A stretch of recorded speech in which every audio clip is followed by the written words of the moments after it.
दर्शक हो, आता पाहणार आहोत एक सविस्तर बातमी। सीताराम महाराज साखर कारखान्याचे कार्यकारी संचालक मान्य सुयोग गायकवाड यांच्या संकल्पनेतून साकार झालेल्या महाराष्ट्र शुगर क्रिकेट लीग 2025 या राज्यातील पहिल्या टेनिस बॉल फुल पिच क्रिकेट स्पर्धेची पहिली पत्रकार परिषद गुरुवारी दुपारी 12 वाजता हॉटेल सूर्या एक्झिक्युटिव्ह सोलापूर येथे यशस्वीरित्या पार पडली। या पत्रकार परिषदेमध्ये स्पर्धेच्या लोगोचं अनावरण करण्यात आलं, तसंच स्पर्धेतील सहभागी संघांची यादी, नियमावली आणि इतर महत्वाची माहिती यावेळी सादर करण्यात आली।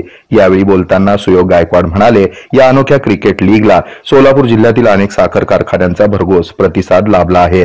संचालक, अधिकारी वर्ग, कामगार यांचा उत्स्फूर्त सहभाग या लीगमधून एकात्मता आणि बंधुभावाचं दर्शन घडवत आहे। ही स्पर्धा केवळ खेळापुरती मर्यादित न राहता सोलापूर जिल्ह्याच्या सामाजिक आणि औद्योगिक विकासासाठी सकारात्मक पाऊल ठरेल, असं ते म्हणाले।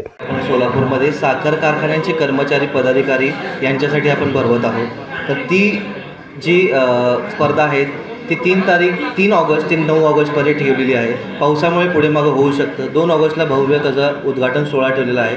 त्याच्यामध्ये मराठी सिनेसृष्टीतील काही कलाकार येणार आहेत, महाराष्ट्राच्या हास्यचित्रामधले काही कलाकार येणार आहेत, तसेच सर्व कारखान्यांचे पदाधिकारी, अधिकारी हे सर्व तिथं उपस्थित राहणार आहेत। चेअरमन लोक तिथं उपस्थित राहणार आहेत। तर हे जे सर्व सामने आहेत ते सर्व सामने नॉकआउट पद्धतीने खेळले जातील। अंपायरचे निर्णय जे असतील ते अंतिम असतील। बॉलिंग फेकी आढळून आल्यास त्याला नो बॉल डिक्लेअर करण्यात येईल। 85 हुज्जत जर घातली गेली तर त्या संघाला बाद करण्यात येईल। सामन्यातील षटके पावसानुसार कमी जास्त केली जातील। पाऊस आल्यास तसेच तांत्रिक अडचणी आल्यास सामने पुढे मागे केले जातील। क्रिकेटमध्ये खेळणाऱ्या खेळाडू 6 महिने, कमीत कमी 6 महिने ते 1 वर्ष अगोदरपासून कामावर आलेला असावा। स्पर्धा साखर कारखाना वाईज होईल। स्पर्धेत काही अडचणी आल्यास समितीचा निर्णय अंतिम राहील। सामना सुरू होण्यापूर्वी 1 तास अगोदर तिथे स्पर्धकांनी किंवा टीमनं उपस्थित राहणे गरजेचं आहे।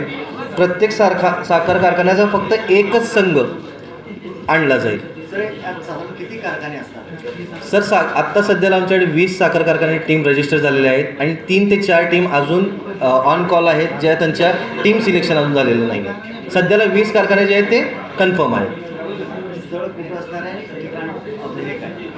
तर 2 तारखेचा उद्घाटन सोहळा आहे तो हरिभाई देवकरण शाळेमध्ये आम्ही ठेवण्यात आलेला आहे आणि जो 3 तारीख ते 9 तारखेचा जो क्रिकेट टुर्नामेंट असेल ते दयानंद कॉलेजमध्ये ठेवण्यात आलेला आहे। यामध्ये विजेत्यांना प्रथम पारितोषिक 3 लाख, द्वितीय 2 लाख रुपये, तृतीय 1 lakh, man of the series electric scooter, तर सर्वोत्तम गोलंदाज आणि फलंदाजांना प्रत्येकी 51,000 रुपये अशा बक्षिसानं गौरवण्यात येणार आहे। या स्पर्धेचं उद्घाटन येत्या 2 ऑगस्ट रोजी हरिभाई देवकरण प्रशालेच्या मैदानात होणार असून सामने 3 ऑगस्ट ते 10 ऑगस्ट 2025 पर्यंत दयानंद कॉलेज मैदानामध्ये होणार आहेत। स्पर्धेचं स्वरूप नॉकआउट पद्धतीनं असेल। विविध सोशल मीडियांवर याचं थेट प्रसारण देखील करण्यात येणार आहे। या पत्रकार परिषदेला भैरवनाथ शुगरचे कार्यकारी संचालक ऋतुराज सावंत, विविध साखर कारखान्याचे संचालक, व्यवस्थापकीय संचालक, महाव्यवस्थापक, अधिकारी वर्ग आणि सर्व 20 सहभागी संघाचे कर्णधार उपस्थित होते। विविध क्षेत्रातील मान्यवर पाहुणे यावेळी उपस्थित राहणार आहेत। महाराष्ट्र शुगर क्रिकेट लीग 2025 ही केवळ एक स्पर्धा नसून साखर उद्योगातील संघटनशीलता, मैत्रीपूर्ण वातावरण आणि औद्योगिक ऐक्याची नवी दिशा दर्शवणारी एक अभिनव पायरी ठरणार आहे। हे आहे मेट्रोकास्ट केबल नेटवर्क आणि आपण पाहत आहात द न्यूज प्लस बरच काही।